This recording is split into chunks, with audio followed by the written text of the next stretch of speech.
The man wiped the ice skate blade clean and opened his mouth wide, discovering a painful cavity. With no doctor around, he made a bold decision. He pressed the blade against the bad tooth, held it steady, picked up a rock, and slammed it down hard. The searing pain knocked him out cold. When he came to, he tore open the packages, hoping to find something useful. The first box held a stack of videotapes. The second contained a volleyball. The third had a pair of ice skates that could be used to crack open coconuts. Then he found a women's dress, tore off the hem, and fashioned it into a fishing net. But when he reached for the last package, he hesitated. Instead of opening it, he set it aside, keeping it as his reason to stay alive. Later, he caught a small fish with his makeshift net, but the fishy smell was so strong he couldn't choke it down. He tried rubbing sticks together to make fire, but accidentally cut his hand. In a fit of rage, he smashed everything around him. Once he'd calmed down, he noticed the bloody handprint on the volleyball. He drew a face on it and named it Wilson. Keeping Wilson nearby, he kept trying to start a fire. Maybe it was loneliness, but he started talking to Wilson as he worked. Finally, the wood began to smoke. He leaned down and blew hard. The flame caught. That night, he built a bonfire on the beach, roasted a delicious crab, and gained a new companion. 8 years flew by, and the man had adapted to island life. He could cast his line and catch fish with ease,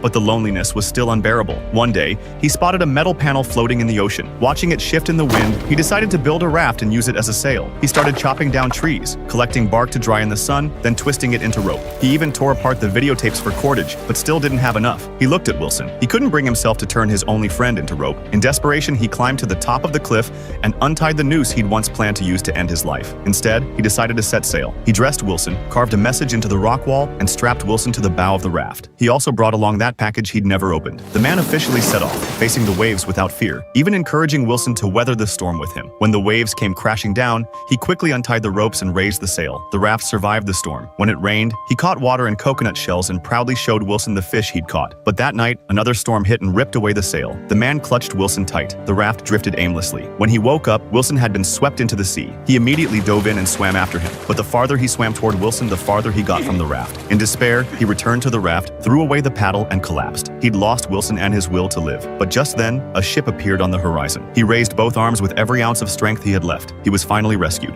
A month later, Chuck returned home. But after 8 years away, the girlfriend he'd thought about day and night had gotten married. At the welcome back party his company threw for him, he found the spread of seafood completely tasteless. Back in civilization, staring at his girlfriend's photo in his pocket watch, he fell deep into thought. Eventually, Chuck bought another volleyball of the same brand, took the package that had stayed with him for 8 years at sea, and went to the address on the label. He left a thank you note and slowly walked away. What he didn't know was that inside was a waterproof, solar-powered satellite phone with auto-charging capabilities. Fate had actually placed his rescue right beside him all along. Maybe that's just how life works. There will always be regrets. Follow me for daily movie updates delivered on time.